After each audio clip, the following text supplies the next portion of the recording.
Sana po ay hindi nila ako mapatay bago ko mailabas ang lahat. Ginawa ko lang ang utos sa akin, pero ngayon, handa na akong harapin ang lahat. Gamit ng administrasyon ang buong resources ng bansa para tumahimik ako.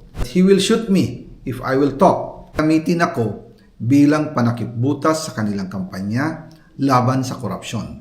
Hindi na ako mananahimik, ilalabas ko ang lahat ng katotohanan. May resibo, may ebidensya, at may pangalan. Para sa bawat Pilipino, alam ko na buo ang galit ninyo sa akin ngayon. Nauunawaan ko rin kung bakit.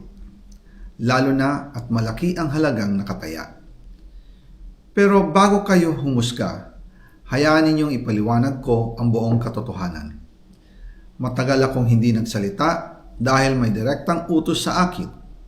Huwag nang bumalik ng Pilipinas at manahimik na lamang. Umalis ako noong July 19, 2025 para sa aking medical check-up. Nakaplanong bumalik pagkatapos ng SONA ni Pangulo. Pero habang papauwi na ako, tinawagan ako ni dating Speaker Martin Romualdez at sinabihan, "Stay out of the country. You will be well taken care of as instructed by the President." Noon naniniwala pa ako sa kanila, kaya't hindi ako bumalik. Tumikom ang aking bibig, sumunod ako, pero ang hindi ko alam, ang ibig pala nilang sabihin sa aalagaan ka namin ay gagamitin ako bilang panakipbutas sa kanilang kampanya laban sa korupsyon. Ginawa nila akong poster boy ng kanilang sariling kasinungalingan. Ngayon, hindi na ako mananahimik, ilalabas ko ang lahat ng katotohanan. May resibo, may ebidensya, at may pangalan. Nagsimula ito nung tumawag si Sekmina Pangandaman sa akin nung nag-umpisa ang BICAM process last year, 2024. Ang sabi niya, katatapos lang ng meeting nila ni Pangulo at may instructions na mag-insert or magpasok ng 100 billion worth of projects sa BICAM. At sinabi pa ni Sekmina, you can confirm with Yusek Adrian Bersamin dahil magkasama sila sa meeting ni Pangulong BBM noong araw na yon. Tinawagan ko po agad si Yusek Adrian Bersamin at tinanong ko kung may instruction nga ba ang Pangulo na magpasok ng 100 billion during their meeting. Ang sabi niya ay totoo nga po.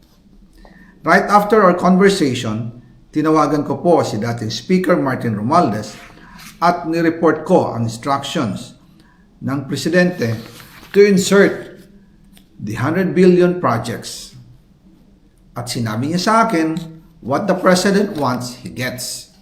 After ng ilang araw, nag-set po ng meeting si Sekmina Pangandaman at Yusek Adrian Bersamin sa amin ni dating Speaker Martin Romualdez sa Aguado Building in front of Gate 4 ng Malacanang at nandun din po si Yusek Jojo Cadiz. During the meeting, binigay po ni Yusek Adrian Bersamin ang listahan na worth 100 billion. Tinanong ko po si Yusek Adrian kung saan galing ang listahan. Ang sagot niya, galing kay PBBM mismo at binigay niya ito mula sa brown leather bag. Nung sinabi po ni Yusek Adrian Bersamin yung brown leather bag, naalala ko noong nasa Singapore kami right after the elections of May 2022 sa Hilton Hotel, kami ni dating Speaker Martin and PBBM habang pauwi at pabalik ng Pilipinas, hinabol ng PSG ang brown leather bag at ang sabi ni PBBM, maiwan na lahat, wag lang ang brown leather bag. Kaya naniwala ko na utos talaga ito ng Pangulo. Pagkatapos ng ilang araw, I informed sina dating Speaker Martin Romualdez, Sekmina Pangandaman, Yusek Adrian Bersamin, and Yusek Jojo Cadiz na kung pwede 50 billion lang ang ipasok sa program funds dahil so sobra ang DPWH funds versus sa DepEd. In practice, hindi pwede na mas malaki ang budget ng DPWH kaysa edukasyon. And yung balance na 50 billion, ilagay na lang sa unprogram funds for the 2025 budget. Dahil Office of the President din ang nagre-release ng lahat ng unprogram funds.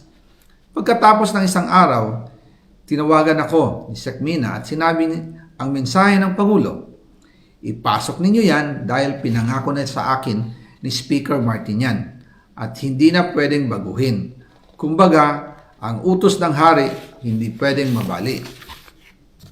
Again, I informed the speaker and asked clearance about the instructions ng Pangulo.